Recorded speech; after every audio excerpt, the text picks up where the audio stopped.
Yes, welcome back. This is F.A.Rap Critic. I'm your boy Malik 16. And no, we don't keep shining on rerun. We just find newer and bigger ways to shine. If you have not already got acquainted with the channel, take a minute, check some old episodes, like and subscribe to the channel by clicking that box, and go check out theraproller.com. That's where you can officially cast your votes and rank each of the dimensions and each of the categories for the albums you like. And all together that'll go into a composite score for each album, so we can have the final word on how classic these classics are. The classic that we're talking about today is still Forever's a Mighty Long Time by Big K.R.I.T, which is, yes, a young classic, 5 years old to be exact, and the first of many more to come. And we'll go into category 2, which is the rap performance on this album by Big K.R.I.T. Yeah, we're not gonna waste any time. Let's go right into it. Dimension 1, it's gonna be the personality and charisma. So it was mentioned in video 1, this idea of the man versus the persona. So Big K.R.I.T versus Justin Scott, which is why there's a Justin Scott side and a Big K.R.I.T side to this album. In this review, we're only talking about the Big K.R.I.T side. But to do that, you can't step out on a premise like that without the understanding that both of these personalities have to be distinct. What K.R.I.T is able to do here is showcase the Big K.R.I.T personality without it being these polarized dynamics. And we'll talk more about this in the next dimension, but K.R.I.T succeeded where a lot of people who've tried to execute this idea, this theme, haven't, sent it off the right way or perfected it, because they were either trying to do one extreme of themselves to another, and the two extremes just are too different, or it wasn't dynamic enough. You're like, I didn't really see any difference. I think, I used the T.I. versus T.I.P. example, and I don't know if it was ever clear enough to the audience that T.I. and T.I.P. were these separate individuals. Nelly did it with Sweat and Suit, and it was supposed to be more the up-tempo club songs versus the smoother R&B themed songs. I don't know. But with this album, because it's just the subtlety in the distinction, but clear enough of a distinction, this is where you get it. And so Big K.R.I.T is supposed to be the louder, more boisterous, more bravado-laden side of him. Justin Scott, this was a new door being opened to K.R.I.T, but it wasn't this golden door. It's just a newer door that felt organic. I'm not coming out the gate with crazy newness that's gonna alienate my core audience. So even if this wasn't a double album, the first side is familiar and showcasing enough growth as Big K.R.I.T to pull it off. And I think, that's something that also gets missed when rappers try to do this. Do they grow while they're trying to show you these two extremes? If they're trying to give you a caricature of what the old them was, then they might get stuck in a box of trying to do what the fans of the old them wanted to hear, as opposed to, okay, this would have been the album the old me would have made anyway. If that makes sense, I hope that makes sense. He brags with humility. I think, there's a lot of rappers that make outlandish boasting claims and just, you don't see it from them. It sounds bigger than them. K.R.I.T's boasts sound very contained with what he's capable of and who he is. They sound like him. And it sounds like he doesn't go too far with the bragging. He just is asking for his respect a lot of times with the bragging. He's asking for it aggressively, but he's not making anyone respect him. He's just saying, hey. And it's not a cry for respect either. And it's not a trying to impress, but it's also not a middle finger. As much as he uses the F word, it's just more like a, F you if you don't like it, but it doesn't even sound like he means that from a malicious place. It's more like I'm gonna keep on doing my thing, he also comes off as somebody who's open to feedback. Like, he'll take it in and make himself better from it. So, you know, all these things get picked up on mostly by things he says, but the Big K.R.I.T side is all supposed to be this kind of fun, thump music in your trunk, and you know, don't play with me as a rapper. He's not really stepping into volatile territory, street stuff like that, but it's street accessible, which is another feat that's not really easy to perfect on rap albums, where people, you know, still will knock your stuff on a street level while you're not talking about street things. So something to consider on the scale from 1 to 5 heartbeats. Takes us to dimension 2, suspension of disbelief or believability. Now this album's interesting because Big K.R.I.T is telling you that the Big K.R.I.T persona is an extension of himself, but not the core man Justin Scott. So in a way, this is a mix. It's a little bit of both. It's an album that's asking you for full belief and partial suspension of disbelief. And I mentioned how the first song is Justin Scott talking to K.R.I.T as his creation. But you know, as I stated in the first dimension, K.R.I.T is not this outlandish departure from who Justin Scott is. So when you get to this side of the album, or the second part of the album, you recognize that you're not going from one end of the spectrum to the other. You're just getting more layers, you're getting more nuanced details of who this man is. And so the Big K.R.I.T side, he's not doing things out of character, but it is implied and understood that this is the Big K.R.I.T persona and the things that are more, you know, celebratory. Every song on here is celebratory for the most part. He's not talking about anything downtrodden. He might touch on it, but the songs aren't themed with that. So you're getting more of the soul-searching type songs on the second side. But the question, as always, is how much do you believe it? How good of a job does K.R.I.T do at executing a believability factor? As mentioned, because he's not speaking about things that are outside of his range, it has the effect of being pretty believable. He's not talking about having a harem of women. He's talking about getting with, you know, this woman on 1999. It's kind of this single focus. He talks about women here and there, but not in this way where it's like, you know, just pimping out of this universe, addressing haters, but never with this crazy violent edge at all. It's aggressive confrontation. It's challenging. It's, you know, how dare you question me, I'll question you back. Again, not in the business of making anybody a believer. It's more, or making somebody give them respect. It's like, I'm gonna do so good that you have to respect me. And so nothing is too out of the box. I don't see there being much room for detractors to be like, K.R.I.T ain't do what he said he did. Something to consider on a scale from 1 to 5 heartbeats. That takes us to dimension 3, where we discuss the delivery and use of voice. Now this is one of the gems of the album. Besides the production and the diversity and range and beautiful homages to Southern hip hop displayed on this album sonically, what K.R.I.T does with his voice, not many other rappers can do. We're talking about a rapper who, from the first song, again, I keep going back to this very first intro because that song is a microcosm of what you're gonna get on the album. That sets the tone for everything that's about to happen on the album. And so the fact that he chose this poetic, calm kind of intonation to deliver his, you know, seminal message, then he flipped into the more familiar K.R.I.T, Southern emphasized drawl, but rapid fire delivery, that shows you that he can play with his voice. And you're gonna get that throughout the album, and not even in a, you know, the word I keep going back to in describing this album is organic.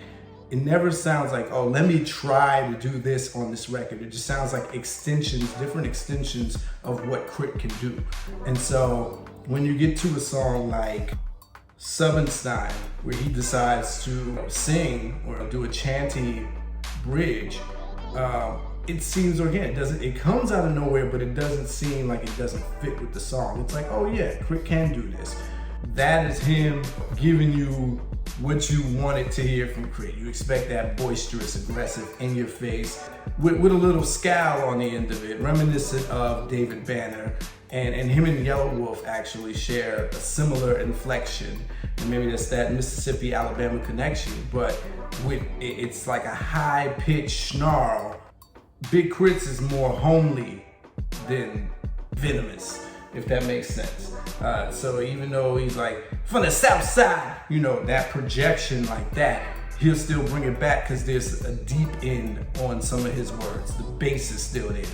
And it'll go back up and it'll go down. So there's fluctuations in that push of how he projects and emphasizes that southern drawl. And so similar to Bun B, when we talked about in the UGK episode, Crit can also tone down that southern drawl. So on songs like Aux Chord, Confetti, you don't hear it as much because there's more emphasis on getting the words articulated and focused on. So, you know, even though Confetti goes into this trap kind of thing, and on the more trap inspired beats, Crit does go and borrow from some of the more trap elements in the way he delivers on those beats. But for the most part, those two songs showcase a straightforward kind of spitting delivery and vocal tone, whereas on songs where he knows he's going to emphasize the southernness, like Big Bank, and that part of the intro, that half of the intro where he's emphasizing it,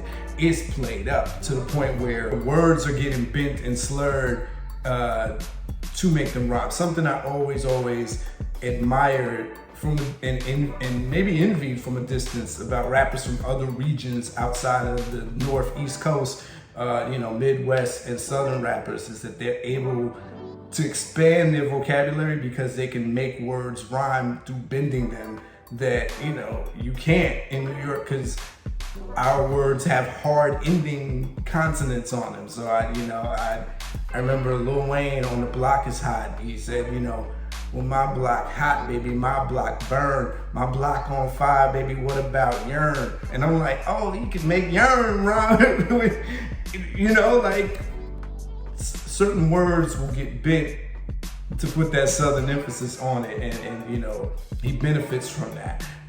He's got a big voice, he's got a medium voice, and he's got a smoother voice, and then he's got a singing voice. And within those, there's different brackets, but that's already 4 bags that Crit dips into for delivery and executes them with the same amount of effort and attention to detail. So when you get to a song like Layup, where he's delivering this kind of like almost do or die Bone Thugs & Harmony style, he's singing, rhyming throughout the whole song. Every verse is kind of going, following the same pattern, and you know, the breakdown to the hook, it makes sense. It doesn't sound like, oh, here goes the singing song. You know, we hear a lot of rappers that dabble in the rap song territory where the songs are so distinct. It's like, oh, this is a song where they're gonna sing the whole time. Mostly because it's not executed with enough effort or attention to detail. It's more like from a selfish space. The rapper just wants to sing. I just want to sing on this song, not thinking about where it fits with the album or where it fits in their repertoire. He incorporates those elements in different songs. So on the pre-hook, on the end parts of each verse of Get Away, where he says the refrain, you know, I know my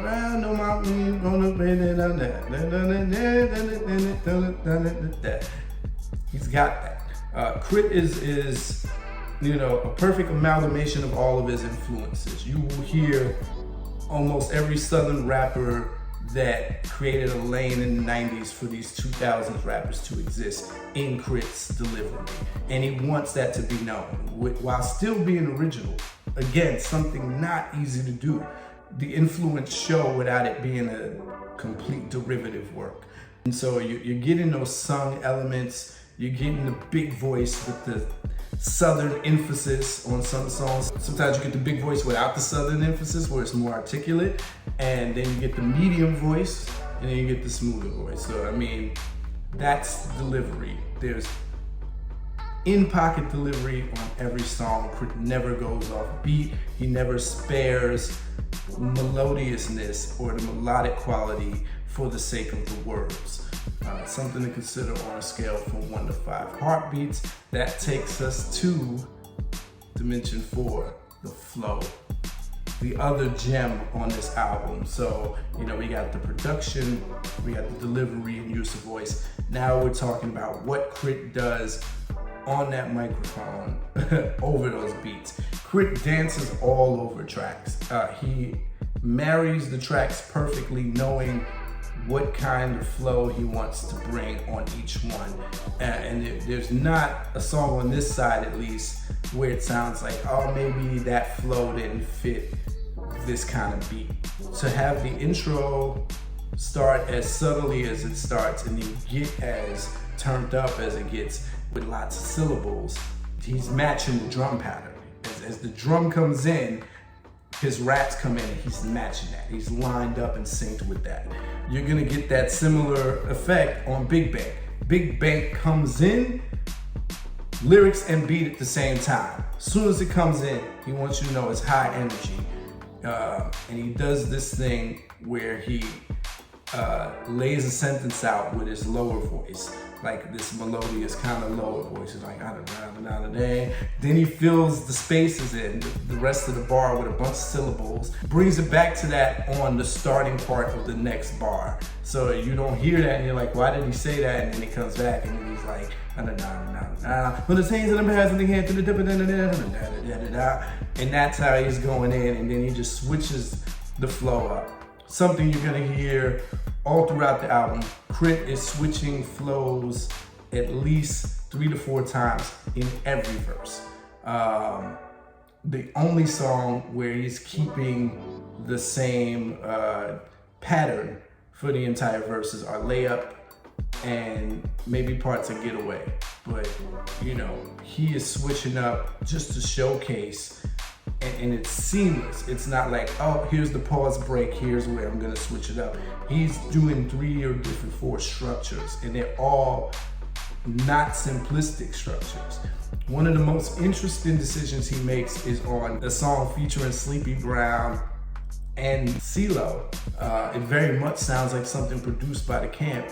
He makes the decision to utilize a flow reminiscent of the flow used on Southern Playlistic Cadillac Music by both Big Boy and Andre, leaning more to the Big Boy verses, because he does this, it's something that we heard Scarface, a lot of Southern rappers in the past, but made most famous, I think, by Big Boy. And so Crit doing that it's a really interesting choice, and he's able to pull it off without it sounding corny, dated, or try hard, because it matched the feel of the beat, it matched the feel, it just, again, and this is what I mean by paying homage to your influences without sounding too derivative. How he's able to do that, because he blends it and mixes it with his regular Crit flow in between there. So he's not doing it all throughout, he's intersplicing it with what you've come to know as the Crit flow when he's rapping with his medium voice, right?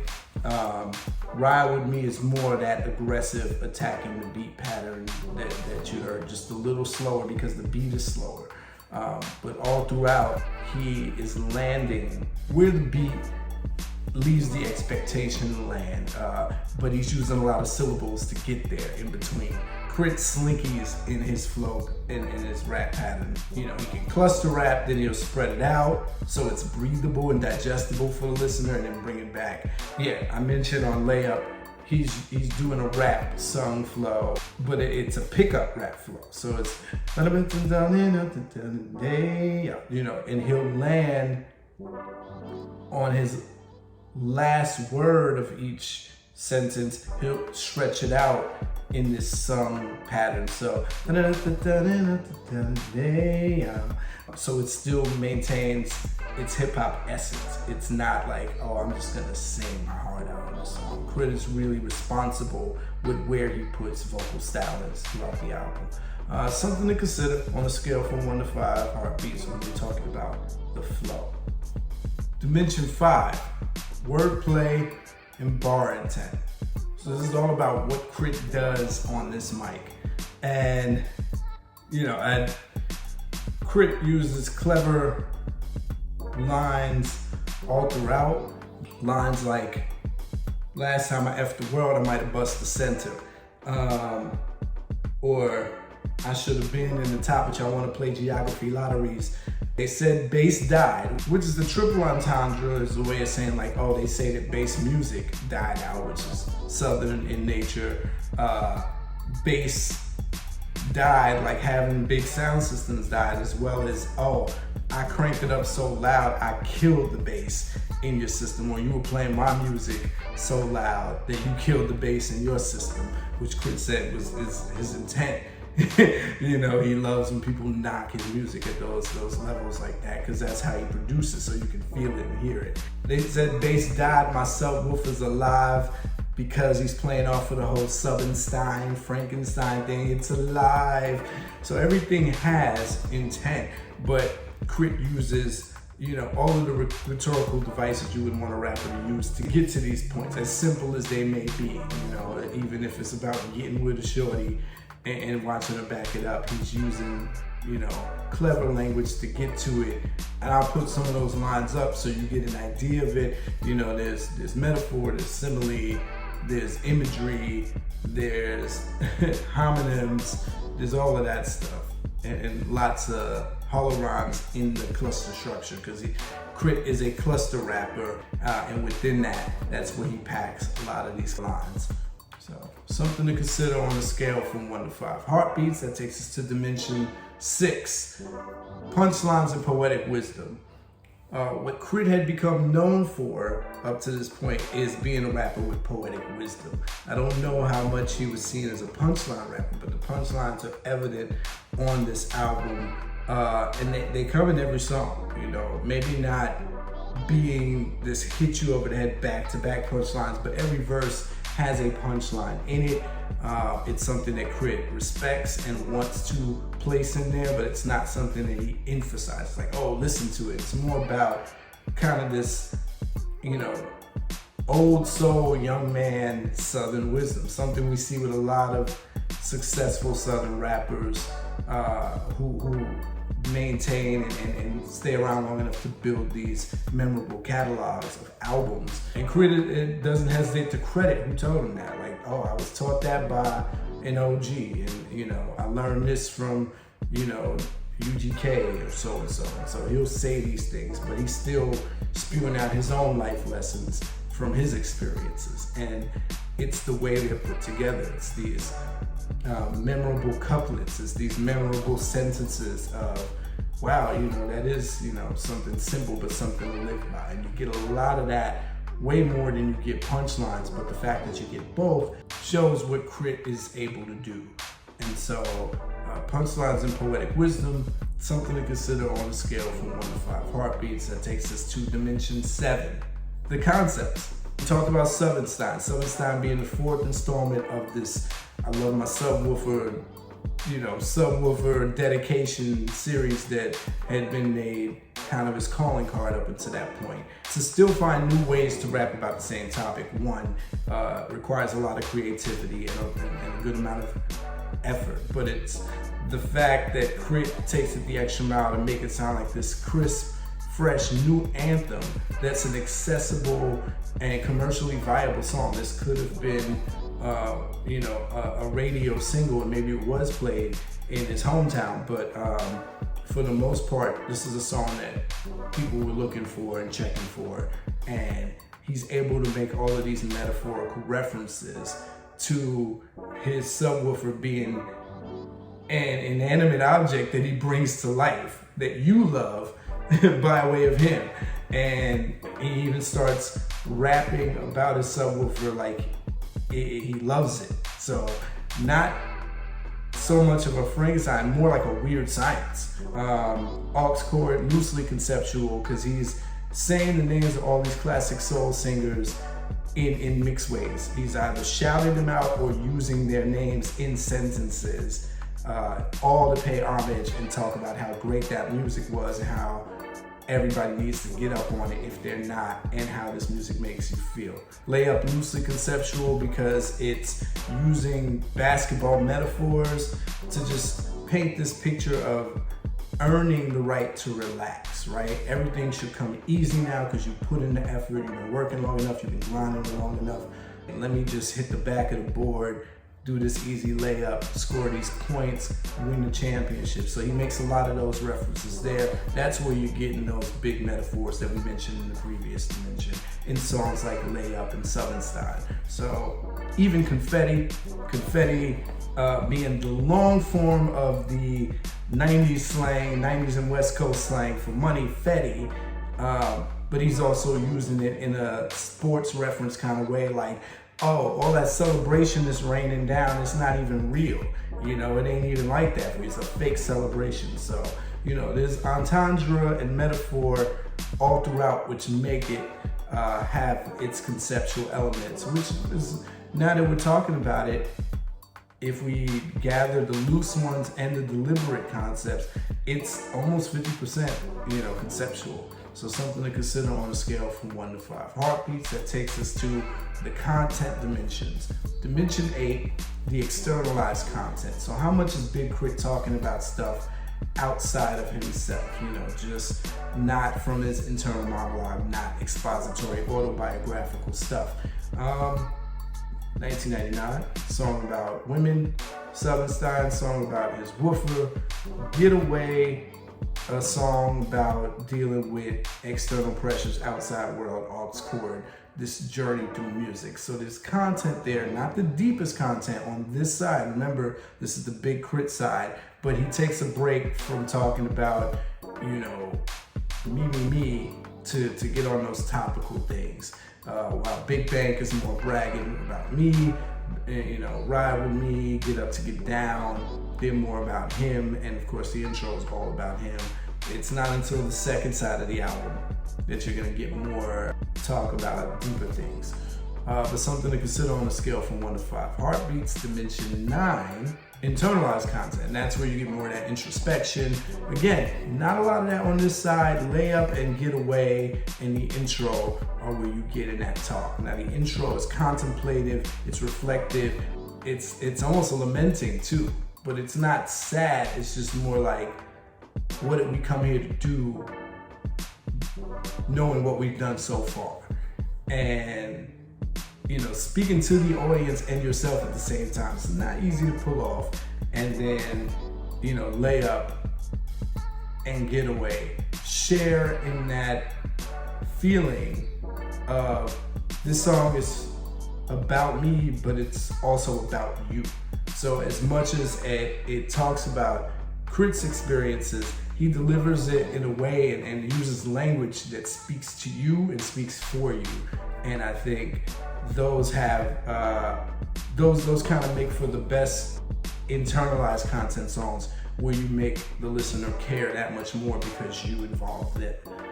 Which is why he talks about such a range of things in that song. Personal things he wants to shrug off, government things he wants to shove off, institutional, industry stuff, you know, all of that. Something to consider on a scale from 1 to 5 heartbeats. That takes us to the final dimension. Dimension 10, storytelling. There are no direct stories here. Elements of the intro have stories in it, and Southern Style in 1999 have story elements, but there are no direct stories, but you know that K.R.I.T can tell a story. So if you consider it a weakness because he's not, well, once upon a time, you know, then that's something to consider on a scale from 1 to 5 heartbeats. And that concludes your Category 2 review of Forever Is a Mighty Long Time by Big K.R.I.T. We will hold this too for the future. Like I said, I'm putting it out there, and we've done it. Our first 5-year-old, our first young classic in the bucket. Please share your thoughts and comments. Let me know if you feel like it's too soon to be reviewing this, if it's definitely a classic, if you thought it was a classic when you first heard it. And of course, the question we're always asking every episode is, how classic is this classic? Until next time, y'all know what it is. F for Rap Critic. talk about it while I live it. Word to the man.